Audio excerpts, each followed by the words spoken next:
Pemirsa, pelaku penyiraman air keras terhadap istri, anak, serta mertua di Kabupaten Bekasi, Jawa Barat berhasil ditangkap polisi. Pelaku ditangkap di wilayah Cikarang. Pelaku sempat buron 1 bulan dan untuk menghindari pengejaran polisi, pelaku selalu berpindah-pindah.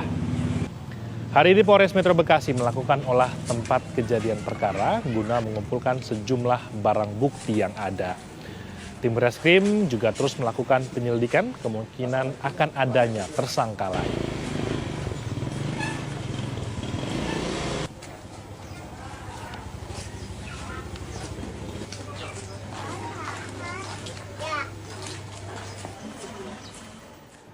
Ya, untuk mengetahui informasi terkini terkait kasus penyiraman air keras terhadap istri, anak, dan mertua, kita sudah terhubung dengan Kapolres Metro Bekasi dengan Kombes Pol Gideon Arif Setiawan. Selamat sore, Pak Kapolres. Mungkin bisa dijelaskan, ini cukup lama sebenarnya penangkapan terhadap pelaku, ini sempat berpindah-pindah. Mungkin bisa dijelaskan, Pak, proses pencarian sampai dengan penangkapan dari pelaku di mana?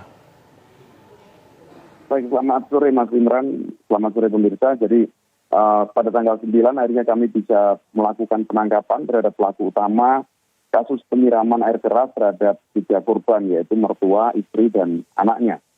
Sementara kejadian atau peristiwa itu sendiri terjadi pada tanggal 20 Juli 2022 pada dini hari, yaitu pukul 03.00.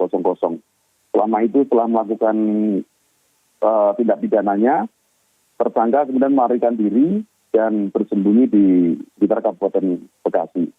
Terhadap tersangka juga sudah kita himbau karena memang asalnya adalah dari persoalan keluarga, maka sudah kita himbau untuk menyerahkan diri. Namun nampaknya tersangka tidak mau menghiraukan apa yang menjadi himbauan polisi, terus berlari, maka kemudian kita lakukan penangkapan pada tanggal 9 Juli 2022. Cukup lama memang Mas, tetapi alhamdulillah bisa dilakukan penangkapan secara utuh. Pak Kapolres, lokasi persembunyian pelaku di mana saja, Pak? Karena kan ini berpindah-pindah, apakah ngekos atau mungkin ke rumah kerabat atau kemana saja, Pak, persembunyian pelaku ini? Iya, Mas. Berpindah-pindah dari tempat-tempat yang teridentifikasi gitu ya, artinya ada kos-kosan teman-temannya, kemudian rumah teman-temannya, sampai ke tempat-tempat yang tidak teridentifikasi seperti kuburan, kemudian tempat-tempat persembunyian yang memang tidak bisa kita duga. Tapi kemudian bisa kita lakukan pengungkapan terhadap peristiwanya dan penangkapan setelah kita melakukan tracking terhadap pelarian dari tersangka itu sendiri. Meskipun jejak digital memang tidak kita dapatkan ya, kita melakukan secara manual penyelidikannya. Oke, Pak Kapolres, mungkin sudah ada pemeriksaan. Apa motif atau alasan pelaku melakukan penyiraman terhadap istri, anak, dan juga bahkan mertuanya? Asalnya memang persoalan keluarga, Mas. Karena memang ini keluarga termasuk keluarga muda. Mohon maaf, yang bersangkutan juga nikah pada umur 19, sehingga mungkin secara psikologis juga belum terlalu kuat untuk menghadapi tantangan keluarga. Nah, sehingga persoalan-persoalan yang timbul itu dari masalah komunikasi antar dia dengan istrinya, dan masalah perekonomian, kemudian terakumulasi lah menjadi persoalan konflik yang kemudian dilakukan dengan cara-cara kekerasan, yaitu menggunakan air keras. Oke. Dan tersangka sudah menyiapkan air kerasnya seminggu sebelum peristiwa itu terjadi, Mas.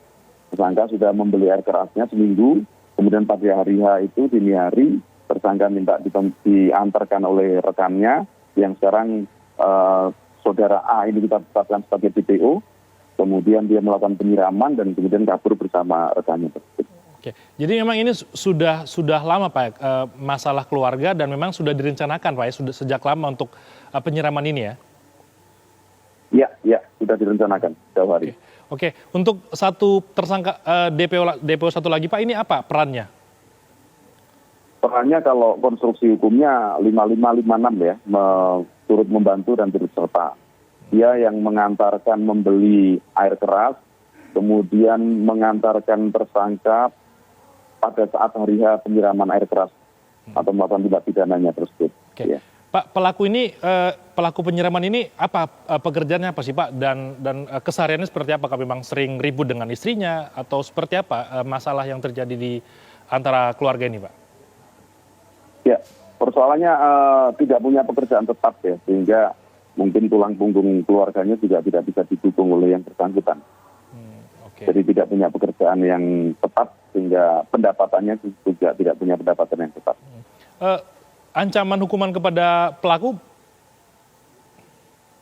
Karena kami menggunakan pasal berlapis dan kumulatif, ada pasal-pasal KUHP, kemudian pasal-pasal di Undang-Undang Perlindungan Anak, kemudian pasal penghapusan KDRT atau kekerasan dalam rumah tangga, yang kemudian ancaman paling tinggi adalah pada pasal 355 KUHP, yaitu dengan ancaman hukuman 12 tahun penjara.